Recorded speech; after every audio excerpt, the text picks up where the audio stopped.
Jai Hind to everybody. I hope you all are doing good. So let's start our today's learning. Today we all are going to understand together how can I improve my speaking skills. कुछ लोगों को बोलने में बहुत ज़्यादा problem होती है, English ही नहीं कोई भी लैंग्वेज। मान लीजिए आप हिंदी भी बोल रहे हैं तो जो बोलने की वर्तनी होती है यानी कि वोकैबुलरी, वो आप कैसे बोलते हैं, चीज़ों को कैसे आप एक्सप्रेस करते हैं, वो भी मैटर करती है। ये सारी चीज़ें हम डिस्कस करेंगे कि इसका इंपॉर्टेंस क्या है, क्यों हमें स्पीकिंग स्किल्स पे वर्क करना चाहिए और इसका फ़ायदा और नुकसान क्या है। अगर हम इम्प्रूव कर लेते हैं तो क्या होगा, अगर ऑलरेडी ये स्किल्स हमारे अंदर है तो उसका क्या फ़ायदा होगा। ये सारी चीज़ें हम आज इस वीडियो में डिस्कस करेंगे। So let's start.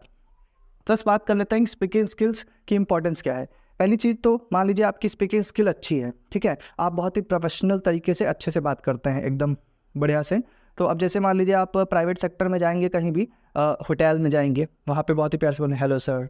आप किसी भी ऐसे मॉल में जाते हैं जहाँ पे आप कपड़े खरीदते हैं, वहाँ पे जाएंगे, वहाँ पे भी वो लोग ऐसे ही बात करेंगे एकदम अच्छे से, हाँ सर, जी मैम, लाइक दैट। अब वहीं पुलिस थाना चले जाएंगे यहाँ ऐसे करके बुलाएंगे, तो वो मतलब लेवल हो जाता है थोड़ा चेंज। कम्युनिकेशन स्किल्स डिफरेंट होती हैं, उसके अकॉर्डिंग चीज़ें चलती हैं। तो आपको ये समझने की ज़रूरत है कि लोग कैसे, किस तरह पे, कौन सी सिचुएशन में कैसे हमें क्या बर्ताव करना है, तो वो चीज़ें धीरे धीरे समझ में आएंगी आपको।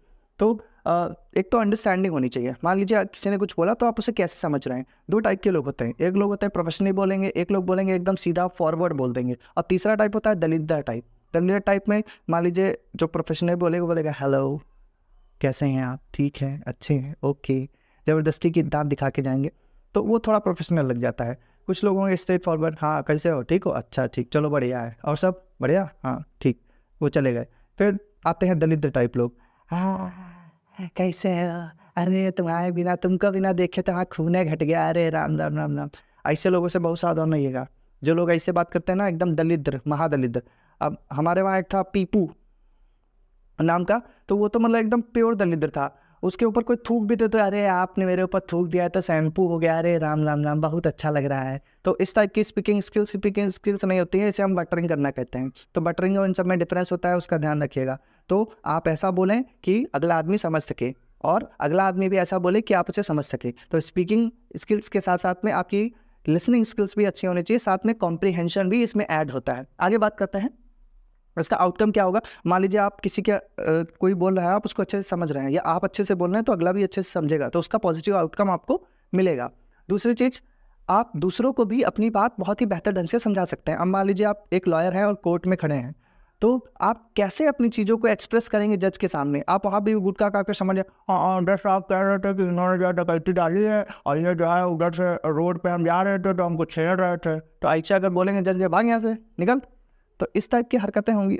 इसलिए आपको अपनी चीज़ों को एक्सप्रेस करना आना चाहिए कि स्पीकिंग स्किल्स आपकी अगर स्ट्रांग नहीं है तो आप अपने आप को एक्सप्रेस नहीं कर पाएंगे।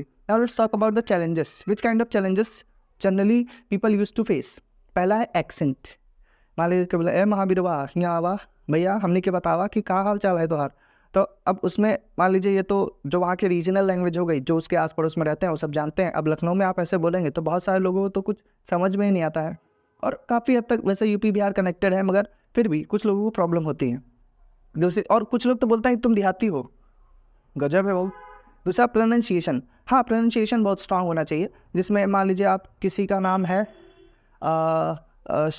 कोई श्रीवास्तव लिखता है मगर आप उसको श्रीवास्तव बोलते हैं, तो इस टाइप की चीज़ों में आपको थोड़ा सा ध्यान रखना है। सोनाली को आप सोनाली बोलते हैं, तो ये चीज़ें प्रोनाउंसिएशन मैटर करता है बहुत ज़्यादा, और वो चेंज भी हो सकता है अगर आप सही ढंग से नहीं बोलेंगे तो। Next, if I talk about way of speaking, आप कैसे बोलते हैं, कैसे चीज़ों को बोलना, अपना एक्सप्रेस करते हैं, तो वहाँ पे भी पोलाइटनेस, टोन, पिच, पेस, ये सारी चीज़ें मैंने पिछली वीडियो में भी समझाई हैं। वो चीज़ें आपको तभी समझ में आएंगी जब आप इन चीज़ों को एक्सप्रेस करना सीखेंगे। फिर इंटोनेशन। इंटोनेशन में कुछ चीज़ें आती हैं like pitch, pace, voice modulation. Pitch मतलब बोलने की स्पीड। अब जैसे एक साहब थे, वो मतलब स्कूल में टीचर की जॉब करने गए, बट वो इतना स्पीड में बोलते थे, वो ऐसे बोलते थे, हाँ यार फले क्या इधर, तो कोई समझ ही नहीं पाता था वो बोल क्या रहे हैं। तो इसलिए उनको लिखा पढ़ी विभाग में लगा दिया, तुम खाली लिखो, बोलो नहीं, क्योंकि बोलोगे तो कोई समझ ही नहीं पाएगा, तो क्या फ़ायदा है, घंटा भर उसी में चला जाएगा। इसलिए उनको उसमें डाल दिया। तो समझिए कि पेस की क्या वैल्यू। पेस का मतलब स्पीड, तो बोलिए तो इस नॉर्मल स्पीड में बोलिए कि अदर भी समझ सकें, वरना यूट्यूब की तरह अगर 0.2 इंटू पे लगा देंगे तो कैसे समझेगा कोई। तो इसलिए नॉर्मल स्पीड पर रहिए या 1.25 पर रहिए तो लोग समझ पाएंगे। फिर बात कर लेते हैं वॉइस मॉड्यूलेशन की। थोड़ा अप और डाउन होना चाहिए, एकदम चिल्लाइए भी नहीं, एकदम स्लो भी मत बोलिए म्याओ म्याओ हम ये कर रहे हैं क्या, तो कोई सुनना भी चाहेगा तो नहीं सुनेगा। और ज़्यादा तेज चिल्लाएंगे तो भी आदमी आपको इग्नोर करेगा कि भाई कितनी तेज बोलता है यार ये। तो यहाँ पे भी ध्यान रखना है। फिर मदर टंग इन्फ्लुएंस तो भाई आपको पता ही है। अब मान लीजिए कोई साउथ इंडिया का है तो उस तरीके से बोलेगा, कोई हमारा यूपी बिहार जम्मू कश्मीर इन एरियाज़ का है तो वैसे बोलेगा, गुजरात का है तो उस तरीके से बोलेगा, नॉर्थ ईस्ट में चले जाएंगे तो उस तरीके से बोलेगा। तो सबका स्टाइल अलग अलग होता है, तो मगर है सब इंडियन ही, इस बात का हमेशा ध्यान रखिए। दूसरी चीज़ कॉम्प्रिहेंशन। कॉम्प्रिहेंशन मतलब अंडरस्टैंडिंग। अभी हम इंडिया के ही परिप्रेक्ष्य में आपको ये समझा रहे हैं और हिंदी में इसीलिए बोल रहे हैं ताकि आपको समझ में आए। मेरा काम है समझाना, हमारा काम ये नहीं कि हम दर यहाँ पे इंग्लिश में बोलियाँ लगाएं और फिर आपको लगा रहे बहुत आता है, एकदम बढ़िया, बहुत अच्छे से समझा रहे हैं, एकदम समझ में आ गया। ना ना ना, वो नहीं करना है। इंग्लिश बोलने के लिए आपको पहले ये चीज़ें समझ में आ जाएं कि आपको करना क्या है, तब आप आराम से चीज़ों को कर सकते हैं। तो अभी तो हम सिर्फ ये बात कर रहे हैं कि बोलना कैसे है, फिर आपको क्या बोलना है वो आप डिसाइड करें। तो आप चीज़ कोई भी कंटेंट लेकर के उसको बोलना सीख सकते हैं। और इंग्लिश के लिए स्पेसिफिकली, अब जैसे मैं एक बात करूँ कॉम्प्रिहेंशन, मान लीजिए आपको इंग्लिश बिल्कुल भी समझ नहीं आती है, आपसे कोई बोल रहा है हाउ आर यू, आप हु आर यू समझ रहे हैं, कोई हु आर यू पूछ रहा है आप हाउ आर यू समझ रहे हैं। तो ये डिफरेंस होता है। अगर आप इन दो चीज़ों में भी डिफरेंस नहीं कर पा रहे हैं तो आपको बहुत ज़्यादा मेहनत करने की ज़रूरत है।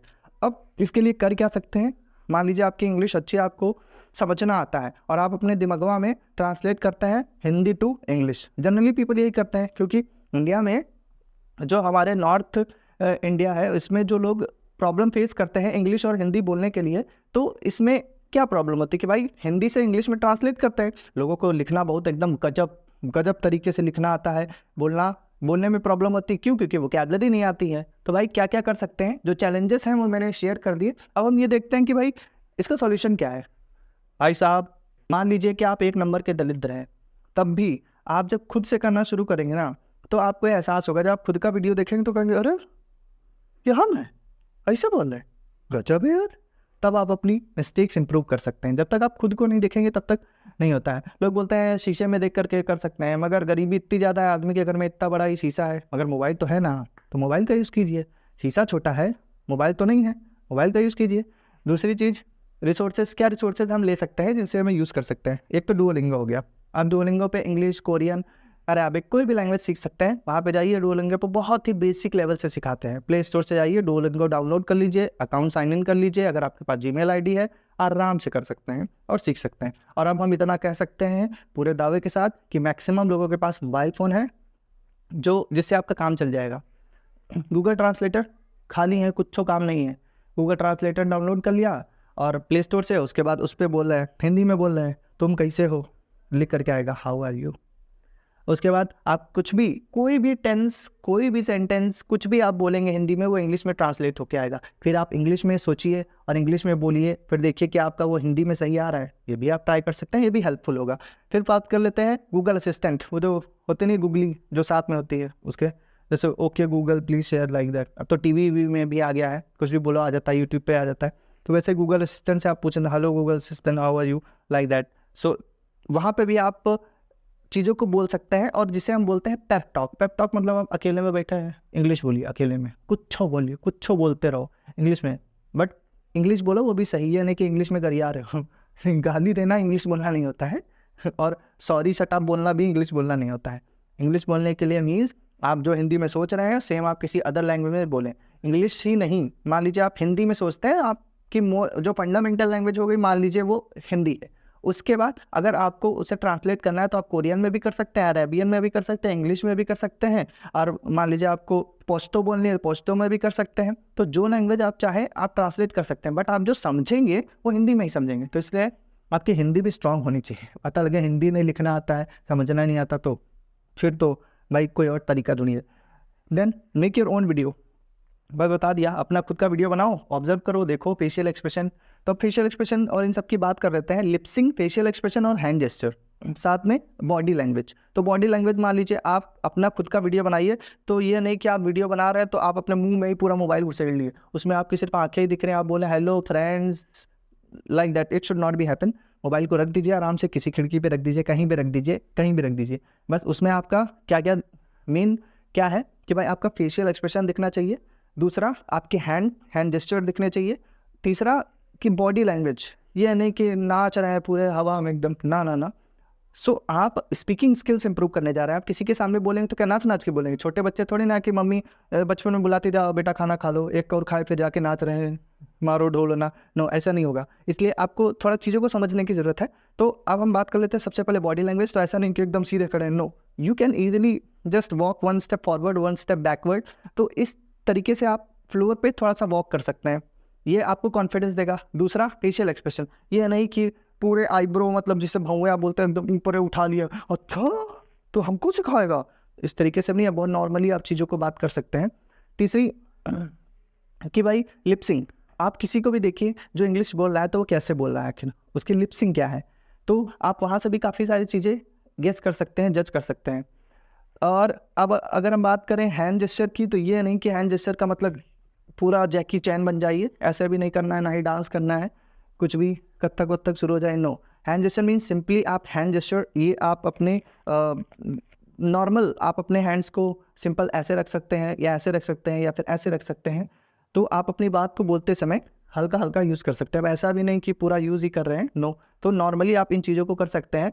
It will definitely boost your confidence. तो जो सबसे मेन चीज़ है अपने स्पीकिंग स्किल्स को इम्प्रूव करने के लिए, दैट इज़ कॉन्फिडेंस, कि आप किसी से भी जाकर के बात कर सकें।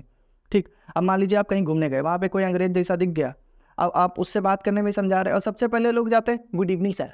काहे का सर भैया, रिस्पेक्ट दो, जा करके दलिद्दर मत बनो, you are looking so beautiful. अरे भैया तुम यहीं पे रहते हो, वो ब्यूटीफुल है और तुम क्या हो, मनमानुस हो, कलूटे हो, कलुआ हो। अरे वो ऐसे जगह पे रहता है जियोग्राफिकल रीजन की वजह से वो गोरा है, और तुम जहाँ रहते हो, और जब धूप में उड़ के पतंग उड़ाओगे, क्रिकेट खेलोगे तो करिया नहीं होगे, सोच के देखो।